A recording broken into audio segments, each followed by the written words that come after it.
This may be the most damning conversation about Christianity on YouTube. They say the apostles died for what they believed, but what if the real question isn't how they died, but whether they ever existed at all? They say the apostles must have believed it, or why else would they die for a lie? It's one of Christianity's most repeated claims, but it makes a huge assumption no one seems to question, that the apostles even existed, that we know who they were, that we know how they died, and that they died because of their testimony. But when you follow the evidence, not the tradition, the story falls apart, and fast. So let's unpack the apologetic claim. Why would the apostles die for a lie? This is one of the most widely circulated defenses of Christianity's truth claims, especially when arguing for the resurrection. The claim sounds airtight at first. The apostles wouldn't have died for something they knew was false. They died horrible deaths rather than deny that Jesus rose from the dead. Now, on the surface, it appeals to common sense. Who would willingly suffer and die for something they invented? But this line of reasoning crumbles under scrutiny, not just philosophically, but historically. Let's break it down into parts. Number one, sincerity does not equal truth. Even if we granted that the apostles sincerely believed Jesus rose from the dead, that would not make it true. People die for false beliefs all the time.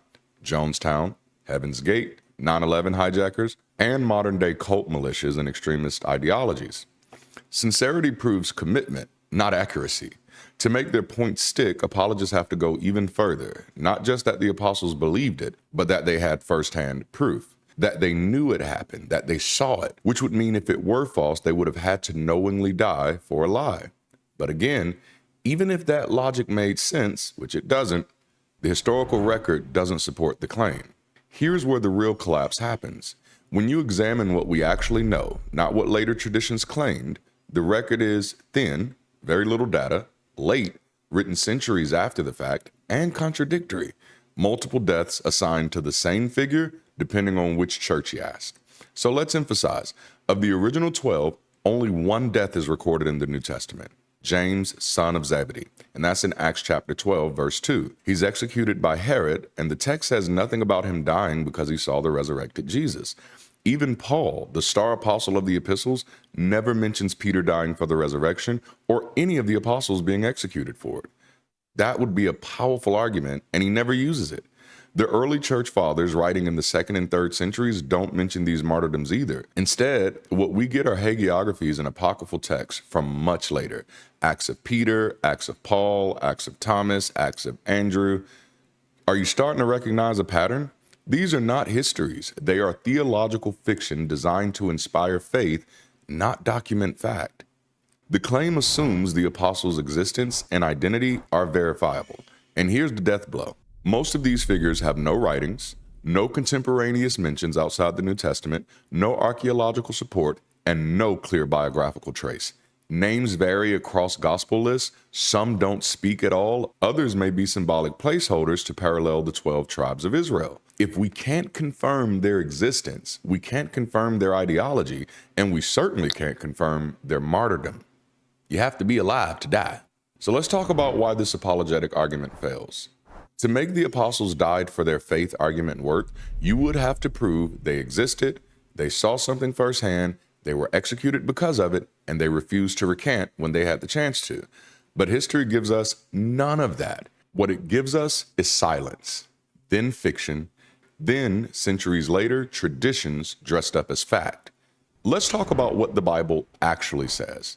The apologetic claim about the apostles dying for their faith implies that Scripture offers vivid accounts of martyrdom.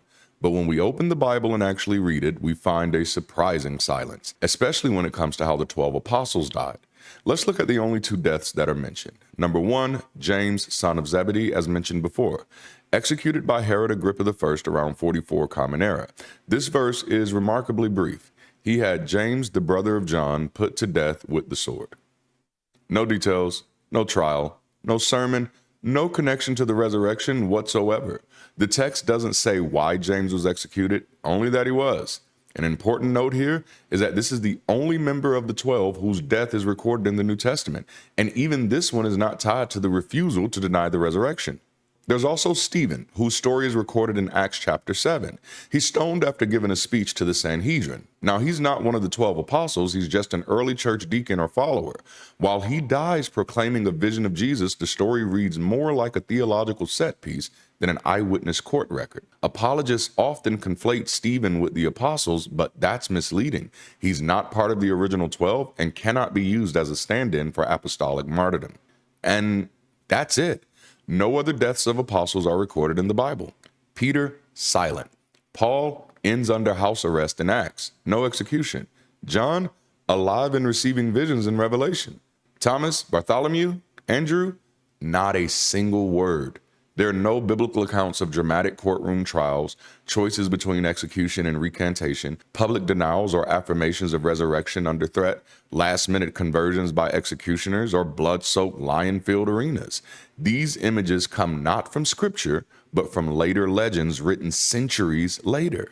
If the apostles' supposed martyrdoms were so central to the Christian message, why didn't Paul mention them? Why didn't Acts record them? Why didn't early church letters make them a focal point? The simplest explanation: they either hadn't happened yet, or they weren't known, or they never happened at all. Instead, we get silence, and that silence speaks volumes. The New Testament doesn't depict the apostles dying for their belief in the resurrection. That narrative, the idea that they chose brutal death over denial, is an invention of later church literature, not the biblical record. The "they died for their faith" trope is not biblical. It's myth-making, reverse engineered to bolster faith in the absence of evidence. So let's talk about what the church later claimed. Most of what Christians believe about the apostles' death comes from text written 100 to 300 years later. Peter crucified upside down, that's from the Acts of Peter.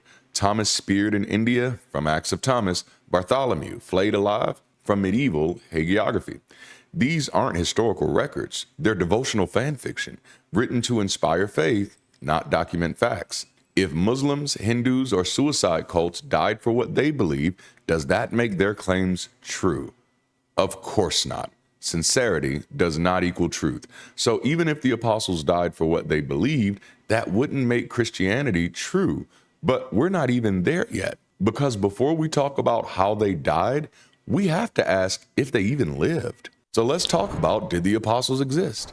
The entire argument that the apostles died for the truth of the resurrection assumes a more basic foundation, that they existed at all. So let's ask the harder questions. Not did they die for it, but did they even live?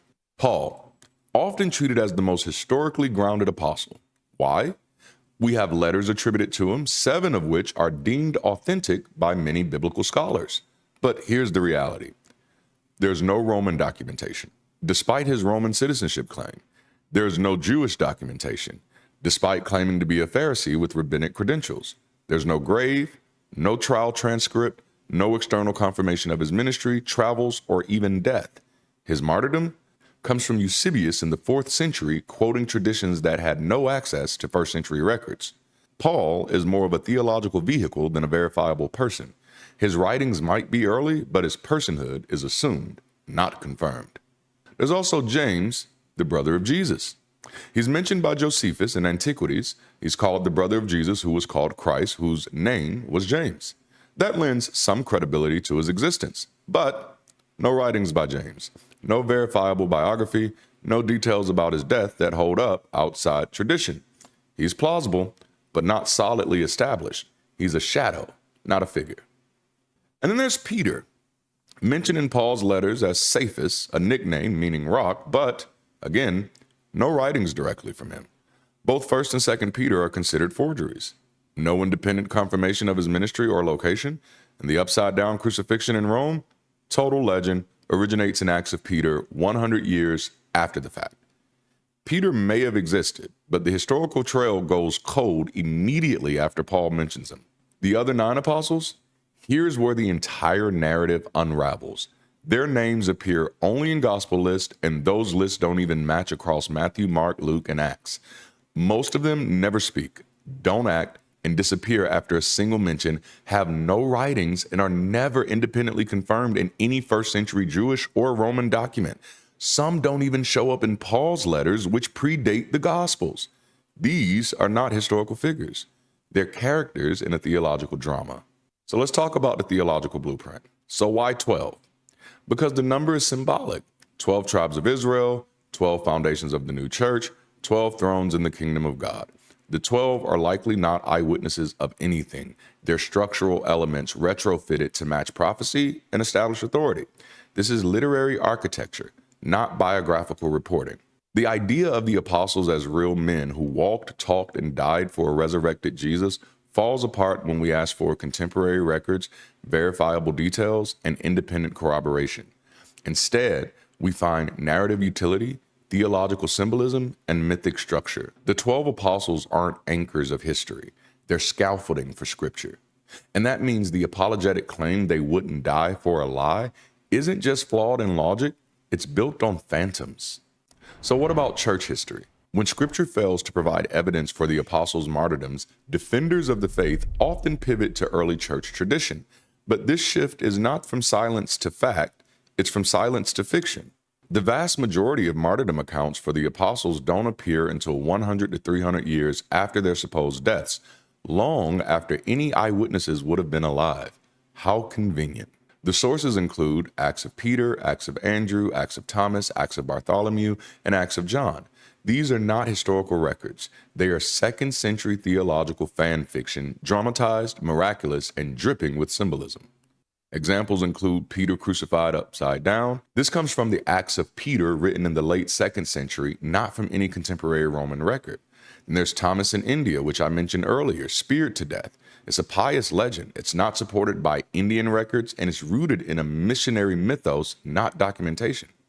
Bartholomew, flayed alive, that's a gruesome folklore motif, not a historical report. It echoes medieval martyr tropes, not 1st century realities. These texts were written after the fact by anonymous or pseudonymous authors for inspiration, not documentation. So why is this a problem? Let's name the key issues that collapse the apologetic claim. Number 1, legend does not equal history. Much of what modern believers know about the apostles come from hagiography, idealized, exaggerated tales meant to glorify martyrs and inspire the faithful. They were never intended to be historical records. If you wouldn't use the Book of Mormon to prove Joseph Smith's miracles, don't use the Acts of Peter to prove Peter's crucifixion. Number 2, dying for belief doesn't equate to proving truth. Even if some apostles died for their beliefs, that wouldn't prove the beliefs were true, only that they believed them. Again, Jonestown, Heaven's Gates, Islamic extremism, Buddhist monks self-immolated, modern political martyrs, all proof that humans can die for false beliefs, misunderstandings, or downright delusions. Sincerely, faith can motivate death, but that's not the same as confirming a truth. Number 3, were they given a choice? Even if an apostle was killed, was it because they refused to deny the resurrection? Did they have a clear opportunity to recant? Were they put on trial and asked about their beliefs? Or were they simply caught up in random persecution, political unrest, or slander? The sources don't show a consistent pattern of conscious martyrdom. They often show no pattern at all, or stories so dramatized they break credibility. Number 4, silence is telling. If the deaths of the apostles were powerful evidence of the resurrection, then why didn't Paul cite them in his letters? Why didn't Acts mention them? Paul could have said Peter died proclaiming what he saw, but he never does.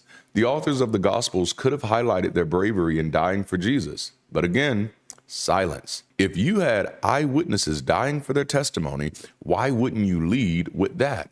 The fact that the earliest Christians don't use this argument is a massive red flag. It suggests either these martyrdoms hadn't happened, or they didn't happen the way later legends claims, or the apostles weren't who we've been told they were in the first place. The further you get from the apostles' supposed lifetimes, the more vivid and miraculous their stories become. This is the opposite of how history works, but it's precisely how mythology works. So when apologists say they died for the truth, the answer must be, which ones? When? And where's the evidence? Because if all we're working with is legend, silence, and symbolism, then what we're not working with is history. So let's wrap this up with the myth of martyrdom. There is no reliable contemporary evidence that the apostles were systematically hunted down and executed for boldly proclaiming a resurrected Jesus. What we have instead is silence in scripture, contradiction in tradition, and legend passed off as legacy. Most of the martyrdom stories emerge decades to centuries after the fact, not from eyewitnesses, but from storytellers with theological agendas and imaginations to match. Yes, the Roman world was brutal. Yes, early Christians faced real persecution. But the romanticized idea that the apostles died rather than deny what they knew to be false, that's not history. That's hagiography masquerading as evidence, a projection of belief, not a conclusion from data. And if we can't even confirm they existed, how can we claim to know what they died for or that they chose death at all? In the end, the claim that they died for the truth tells us far less about them and far more about how desperately some want the story to be true. If you've enjoyed this conversation, trust me, you're going to want to get the study guide for this one. This one is the biggest guide I've ever designed because I've included several sections unpacking each apostle's alleged existence and martyrdoms, and I don't stop there. This guide also includes information on Mary, Martha, Lazarus, Susanna, Chusa, and even Stephen, the deacon who was stoned. You're going to want this one in your deconstruction arsenal. Also, my patrons, YouTube members, Bridge City graduates, and window shoppers are invited to hang out with me in a free all-access webinar to ask me anything. If you want to be a part of that event and more like it, make sure to either join my Patreon, my YouTube, take the Bridge City 101 course, or purchase something from Window Shop. It's that easy to get on the list. And in this conversation, this free event, we're exploring all the work that my wife and I are committed to. Well, that's all I have for you today. I hope that I've said something today that continues to ignite the spark of learning within you. And until next time, keep rising.